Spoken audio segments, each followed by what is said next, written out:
सविता जी रात का खाना खाकर दवाई लेने के लिए सोफे पर बैठी ही थी कि अचानक दरवाजे की घंटी बज उठी। इतनी रात को कौन आ गया? बहू भी तो सो गई है। अभय भी ऑफिस के काम से बाहर गया है। 2 दिन बाद लौटेगा। शायद वही होगा। बहू को सरप्राइज देने के लिए आ गया होगा। चलो अच्छी बात है, मैं ही जाकर देखती हूँ। दरवाजा खोलते ही सविता जी चौंकते हुए पूछती, अरे नेहा, दीपक जी, आप अचानक? सब ठीक तो है ना? इतनी रात को सब खैरियत है ना? अरे हाँ हाँ दीदी, सब ठीक है। क्या हम अचानक नहीं आ सकते? अब अंदर नहीं बुलाओगी क्या, या दरवाजे से ही लौटा दोगी? दीदी ये भी तो मेरा ही घर है, जब मन हो तब आ सकती हूँ। दीपक जी बताइए ना, मैं क्या पराई हो गई? अरे नेहा, कैसी बातें कर रही हो? यह तो तुम्हारा ही घर है। आओ आओ अंदर। आइए दीपक जी, आइए। आप दोनों जब चाहें तब आ सकते हैं। लेकिन अब मेरी भी उम्र हो चली है। दवाई लेकर सोने ही जा रही थी। दरवाजा बंद करते हुए सविता जी बोली, इतनी रात को आई हो तो खाना खाकर आई हो या नहीं? नेहा बोली, अरे दीदी, खाना खाकर नहीं आई। मायके कौन खाना खाकर आता है, बताओ तो। दीपक जी, माँ होती तो पूछती नहीं, बस प्लेट में खाना परोस देती। यही फर्क होता है माँ और भाभी में।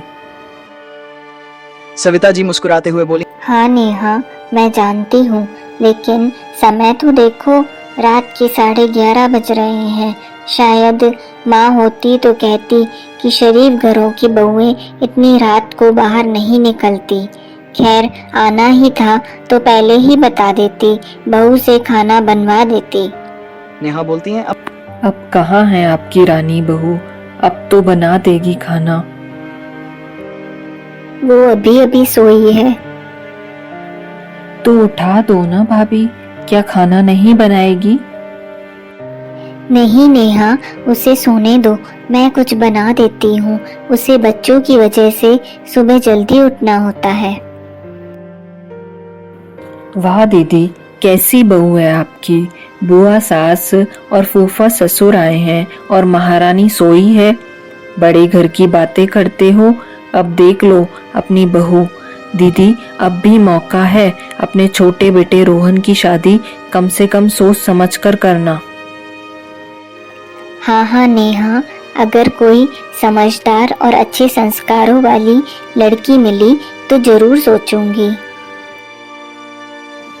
दीदी, मेरी बहू की बहन साक्षी लंदन से पढ़ाई पूरी करके आई है। हम सोच रहे थे कि आप उसे अपनी छोटी बहू बना लें। नेहा, साक्षी हमारे घर में एडजस्ट नहीं कर पाएगी। क्यों दीदी, सुंदर है, पढ़ी लिखी है। आपके घर में पढ़ी लिखी बहू आ जाएगी। नेहा, बात पढ़ाई की नहीं है। मैंने कोई विज्ञापन नहीं दे रखा कि सिर्फ पढ़ी लिखी चाहिए। मुझे तो अंजलि जैसी बहू चाहिए, जैसी मेरी बड़ी बहू है।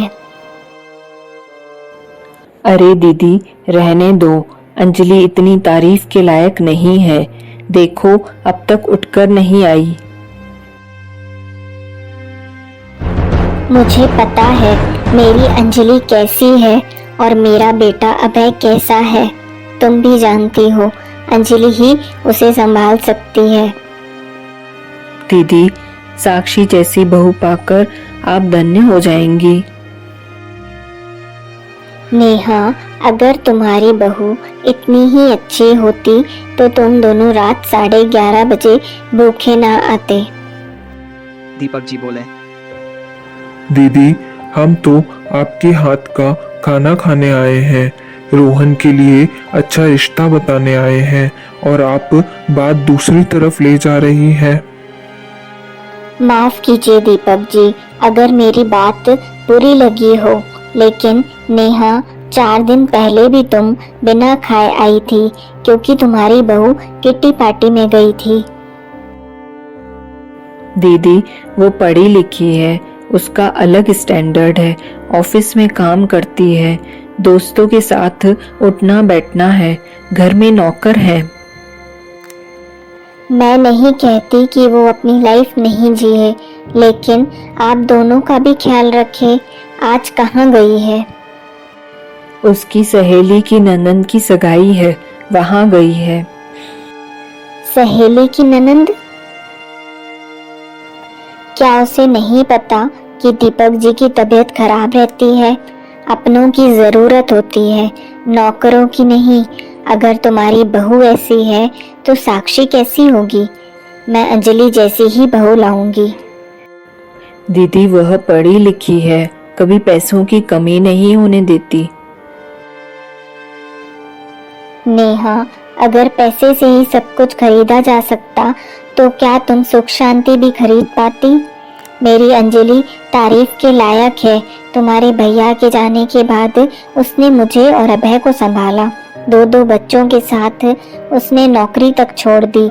मैं अपने बेटे की गलती की सजा अपनी बहू को नहीं दे सकती। अरे बुआ जी, फूफा जी प्रणाम। अंजलि कमरे में आती है। मम्मी जी, आपने मुझे उठाया क्यों नहीं? कोई बात नहीं बेटा, रात बहुत हो गई थी। अच्छा आप सब बैठिए, मैं कुछ खाने के लिए लेकर आती हूँ। रुको बेटा, मैं भी आ जाती हूँ। नहीं मम्मी जी, आप दवाई लीजिए, मैं जल्दी कुछ बना लाती हूँ।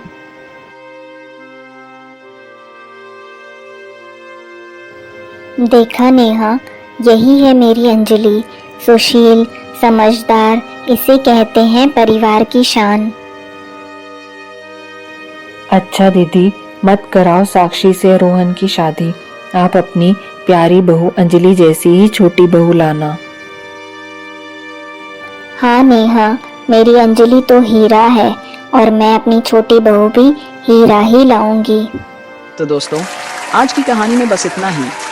आपको हमारी आज की कहानी कैसी लगी कमेंट बॉक्स में अपनी राय जरूर बताएं।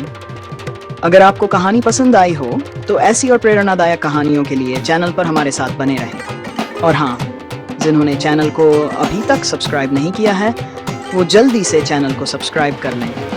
मिलते हैं जल्दी ही अगली कहानी के साथ, तब तक के लिए आपसे विदा लेते हैं। धन्यवाद।